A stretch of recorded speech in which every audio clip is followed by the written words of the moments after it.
a government is unable to control any of the major indexes of an economic functioning.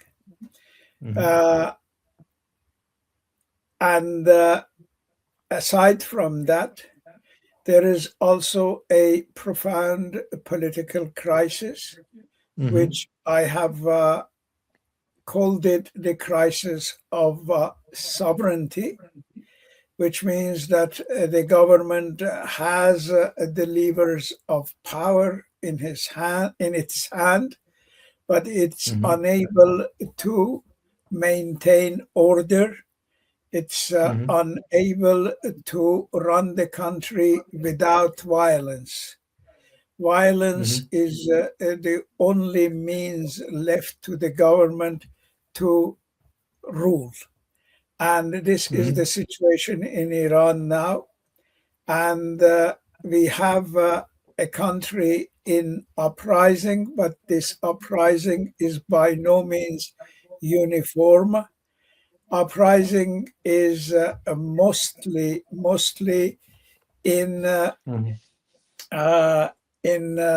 if you like, peripheral areas, but these peripheral areas, which like Luristan, Kurdistan, and also some central parts, but this is in terms of its in terms of its size, clearly it's a bigger uprising than Jina uprising, the Xinjiang Azadi uprising. But in terms of its depth, democratic depth, it is not as, if you like, profound and deep as the Xinjiang Azadi uprising. The reason for this is that sector of the opposition, mainly the right-wing royalist opposition, are trying to hijack the uprising. They are trying to guide it towards their own particular objectives, which is to, in a sense, to control the uprising and marginalize its democratic content. This is why that not every single person in the country, or not sort of potential forces in the country, have so far not joined the uprising, because they are very scared that it may be hijacked by the right-wing royalist opposition. But the way that it is going on now, it seems that the government, despite using concentrated massive violence, so far 29 people have been killed, most of it in Elam and Loristan part, Elam, the Kurdish part, and the Loristan part. Most of them young people. The 29 people have been killed. Despite all this uprising is continuing, and by hour and by the day, it is getting stronger and stronger. The Kurdish political parties yesterday met, and they have a center of coordination of their activities. 7 Kurdish political parties, they met and decided to coordinate their activities against the government, and they gave up a declaration. In this declaration, they asked the Kurdish people to get out of their houses and join the uprising. They have also declared a day of strike in Kurdistan, which is the day after tomorrow. On Thursday, they have asked the Kurdish businesses and Kurdish offices, and in general, all the activities in Kurdistan, they were asked to be shut down in support of this uprising. The situation which is continuing is this, that on the one hand, the regime has lost its legitimacy. The regime has lost the main part of its social support. At present, at the upper estimate, no more than 10% of the population is behind the regime. And this is the 10% which is actively involved in crushing this uprising. There are indications that the power bloc inside the country, which is headed by the leader Khamenei, the power bloc is coming apart because under the democratic pressure from behind, it is unable to hold because of the multiple crises that it is facing, but unable to do anything about them.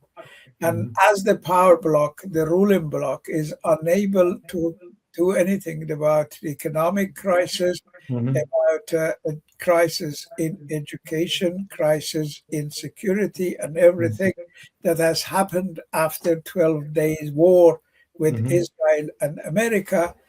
In this situation, and the cracks in the power bloc is showing up. And this showing up, it is if it continues and reaches the security forces, and if security forces are affected by the uprising and they change their loyalty, then this regime will fall. But we do not know what may come up.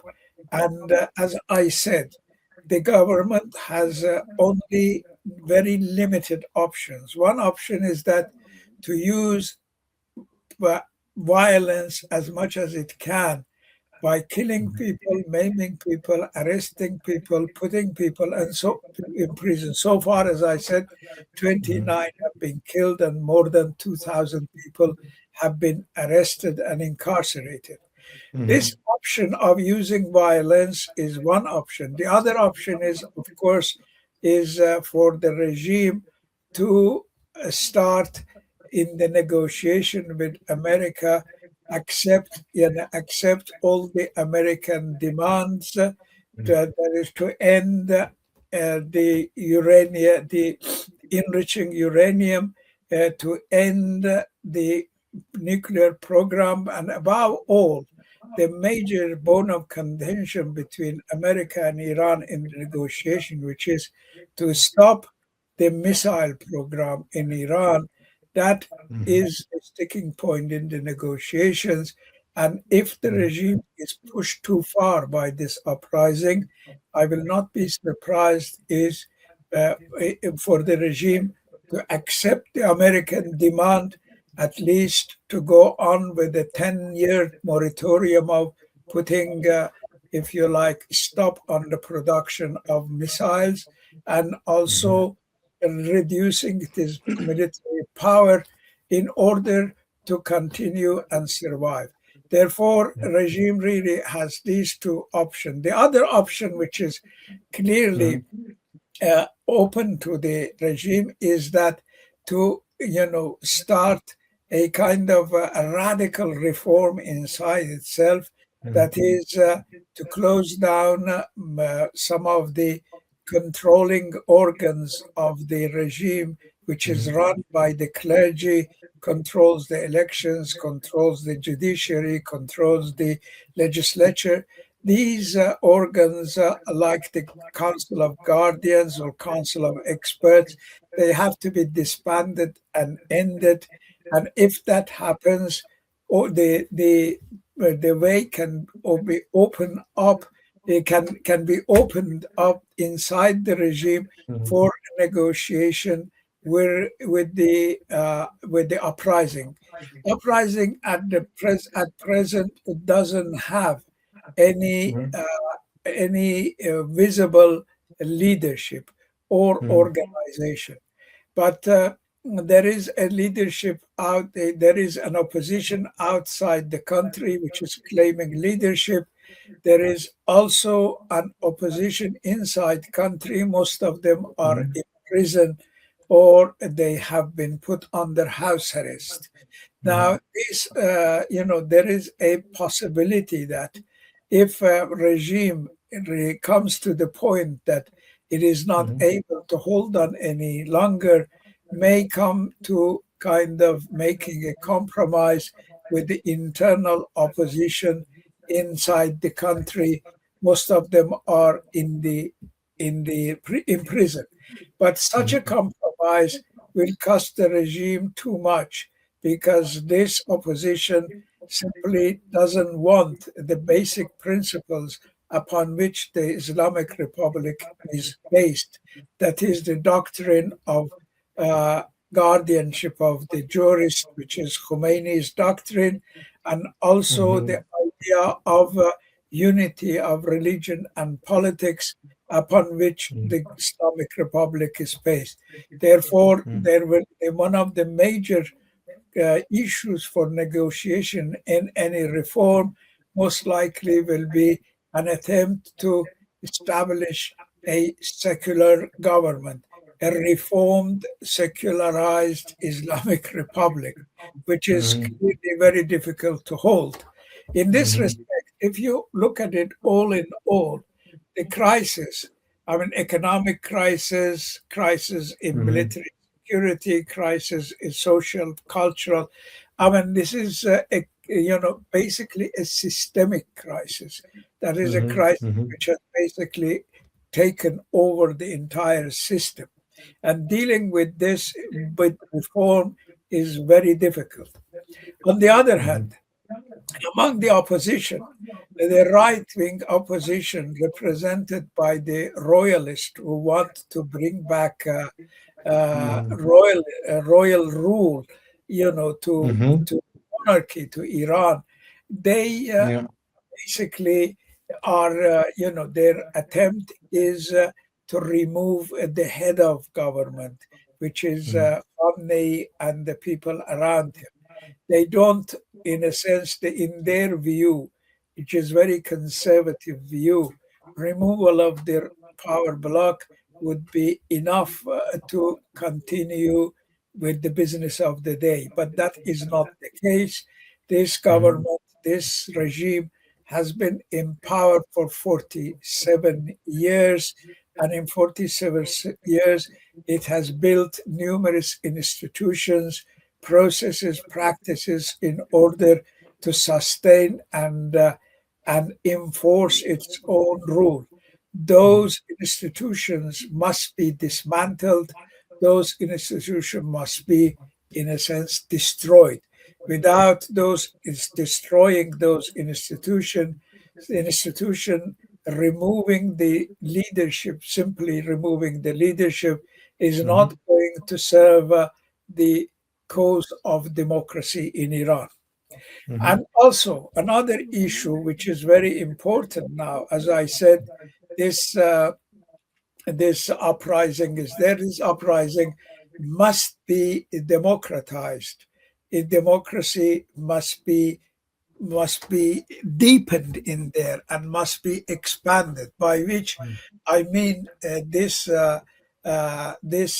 we look at this uprising, unlike the previous uprising, the Jina uprising, the Xinjiang Azadi uprising, where the democratic aspect and the democratic character of the uprising was very prominent, we had a multifaceted, intersectional subject, which was fighting religious apartheid, fighting ethnic, national, linguistic apartheid, was also opposed to gender and sexual gender and sexuality apartheid.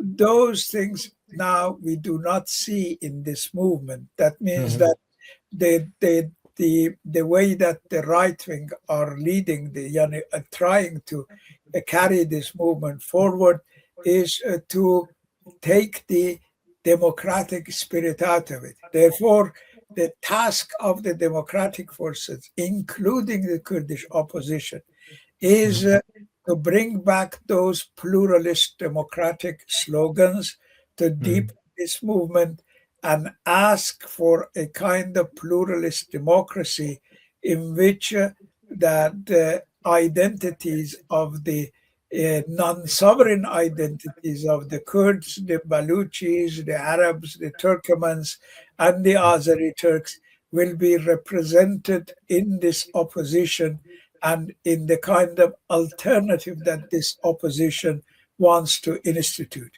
At present, as I said, the royalists will be content by simply removing the leadership and keeping the system. But removing the leadership and keeping the system is not going to be useful for a democratic cause. This regime must be dismantled, its institutions must be dismantled, and also the democratization of the movement means that the movement must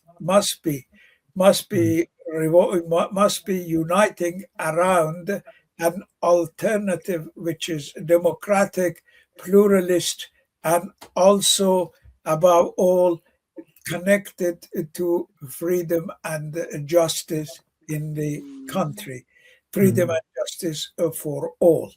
And this means that this movement must fight for a kind of pluralist democracy based on democratic citizenship, that citizenship must be de-ethnified, must not have an ethnic character, must not have a religious character, must not have any kind of, if you like, a specific character other than what is called, the democratic character, radical democratic character, being representative of the diversity and plurality of the population who are fighting for the downfall of this regime. The Kurdish opposition is, there are at least 7 parties in the Kurdish opposition. Yes. Most of these Kurdish opposition, the important ones, like a Kurdish Democratic Party, the KDPI, and the 3 Komalas, the 3 branches of Komala, and also the Pajak, the party of free life. They are all, in one way or another, are autonomous parties. That means that they have autonomous programs. They want to have an autonomous Kurdistan inside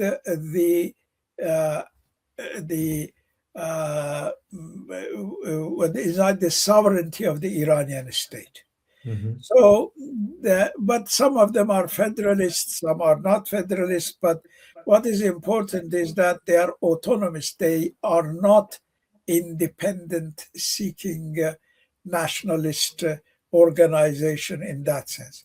So the ground for their coalition is quite strong if they leave aside personal problems, leave aside leadership problems, and unite for the sake of Kurdish people.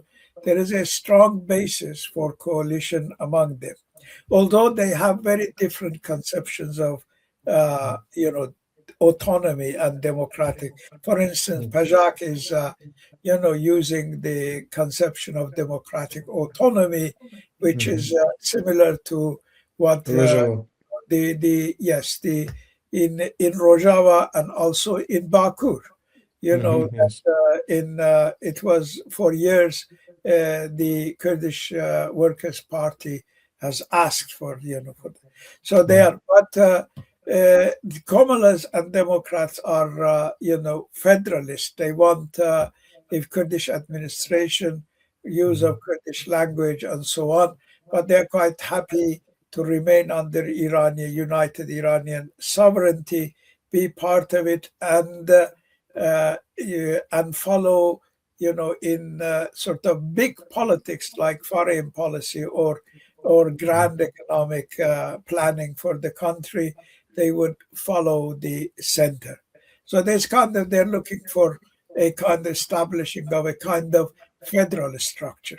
But what also, if we look at the situation in terms of, Baluchi opposition or the Arab opposition in Khuzestan, or the section of the Azeri opposition. Azeri opposition, of course, is very, very difficult in this respect because the part of it very nationalist, militant, and it's very difficult to form any coalition with them. And the another part is so far, completely quiet and hasn't joined the movement in that respect. And previously also in the Jina, movement, Jinjian Azadi movement as well, it was not very active. Unlike previous times, for instance, Azerbaijan, as well, in olden days, in the previous uprisings, like in 1979 or in 1906, 05, 06, Azerbaijan has always been in the forefront, but at present it is not the case. So I would say that the Baluchi, the Arab, the Turkmen, and the Kurdish oppositions, they are all asking for autonomy.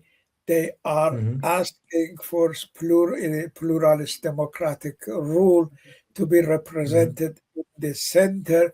And this is it creates a basis for them to, form a coalition if when the regime falls or even before the regime falls. And all in all, the non-Persian opposition is pluralist, and it is and it is anti-centralist. It is for decentralization of power, either in a form of autonomy or federalist autonomy, and so on and so forth. But they are against reestablishing a central, unified, uniform, a uniform power block with a uniform ethnic linguistic identity. This is, not there. But also here I must sort of refer to something which is very important at present, and it could be more important in in the aftermath of the collapse of this regime, and that is the difficulties that exist between Kurdish community and Azeri community. And there are histories of animosity, there are histories of war and bloodletting and so on. And now, the intensification of Azeri ethnic nationalism, which is in certain ways supported by the government of Turkey and also Azerbaijan, is creating problems in the mixed towns where Kurds, Azeris live, side by side. So this is a problem that I am referring to as a likely crisis that may open up after the collapse of government in Tehran. I think Kurdish political parties are well aware of it, and they are trying to bring about certain processes, negotiations, and so on, so that this will not turn to a war between ethnic and national communities and so on and so forth. But at present, insofar as I can say, the extremism comes mostly from Azeri nationalism. This is just an issue I wanted to refer, so that people, your readers, should know that there is such an important issue, and it may cause it may become a cause for a crisis between the communities. Aside from that, This present, movement, although it is in terms of its spread and in terms of its number of participants, it seems to be more than the previous movement, but it also, as I said, in terms of its slogans and demands, is democratically lot more limited. It is not that, for instance, there are no slogans so far for, women's liberation. There is no slogans which will satisfy the Z generation, the Z generation. There is no slogans which will take into account the ethnic diversity, national diversity of Iran, linguistic diversity of Iran, religious diversity of Iran. And this shows that the right-wing opposition represented by monarchies are basically trying to direct this movement towards their own objectives, which is to reestablish a centralized government with centralized rule in Iran, which is, basically a rule with uniform identity, uniform language, at the expense of suppression of other identities in Iran. This is a danger which is threatening. So that's why I am emphasizing that the objective at present should be for the democratic forces to fight to take control of this movement. And once take the control, they change the slogans, bring in democratic slogans, and deepen and diversify the objectives of this uprising and guide it towards more democratic objectives. This is very important at present. So the democratic opposition in Iran at present has a very crucial task, very important task. On the one hand, it is fighting the Islamic regime in Iran. It is fighting the security apparatus of Islamic regime. On the other hand, it is fighting against suppression and marginalization by the right-wing royalist forces in the movement. So this two-pronged opposition is the politics is going on there, and which is making the situation much more complex than it was before. So, and I think also that then there is an issue here that I want to mention it in terms of, strategically, it is a very, very important issue. And that is that if the monarchist opposition feels that it is losing the ground and cannot stand the force of the democratic opposition, then this will be a danger not only to the right-wing monarchist opposition, but also it will be a danger to the government, to the Islamic Republic. So the expansion of the democratic forces and marginalization of right-wing forces may create a condition for the alliance between the right-wing monarchist forces and sectors of the power bloc in the Islamic Republic. And the objective conditions for such an alliance is the political and economic rent which basically that sector of the power bloc is enjoying. They are basically these economic and political rent is so important that they would be quite happy. They would be quite happy to sacrifice their loyalty to the Islamic Republic, form an alliance with right-wing royalist forces in order to keep their privileges going. This is this kind of coup d'etat from within the regime, with the cooperation of the royalist right-wing forces, is a threat. It is a threat threatening the democratic forces inside this movement. We will have to be, I always warn the democratic forces against such an eventuality. And I think democratic forces know that, and they are trying to take control of this movement before it leads to such an eventuality.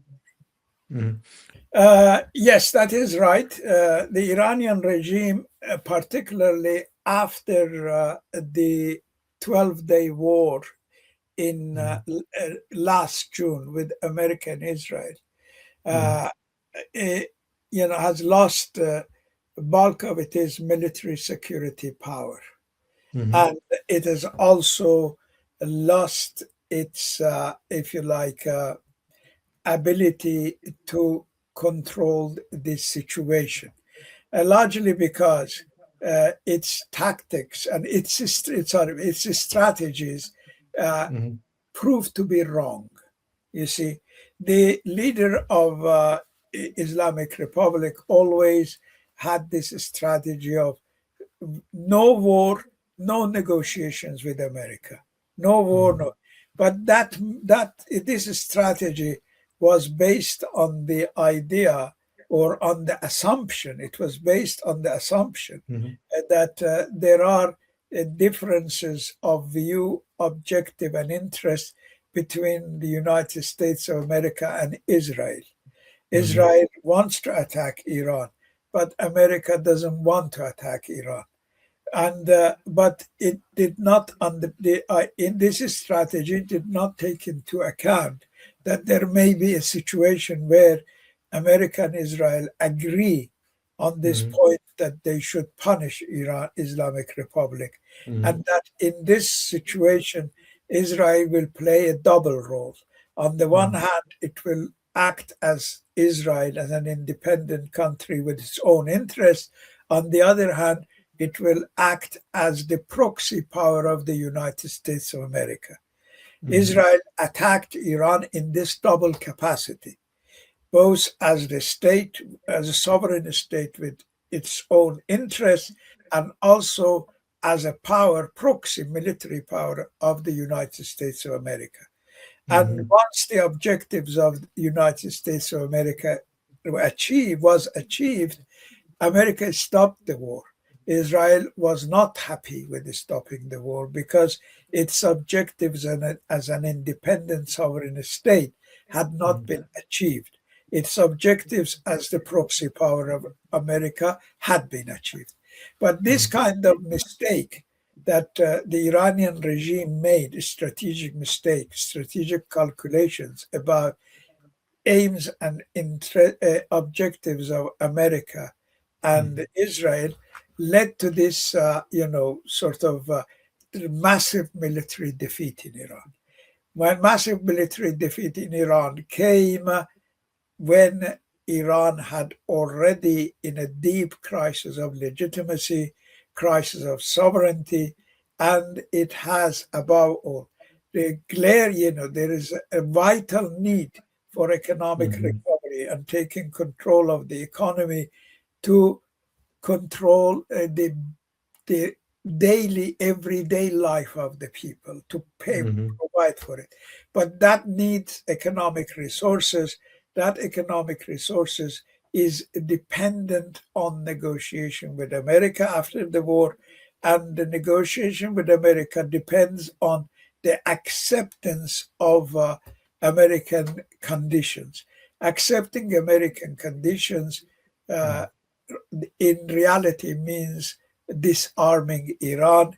In reality, means taking, basically reducing Iranian military power to minimum, and also forcing Iran to accept the strategic objectives of America in the Middle East, and also the way that these strategic objectives, in line with strategic objectives of Israel, is being pushed at present in the Middle East.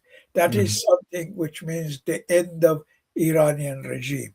That's why Iranian regime knows that although negotiation in America may be a way out, but it can only be a way out if it accepts to, if you like, become a third-rate power in the region.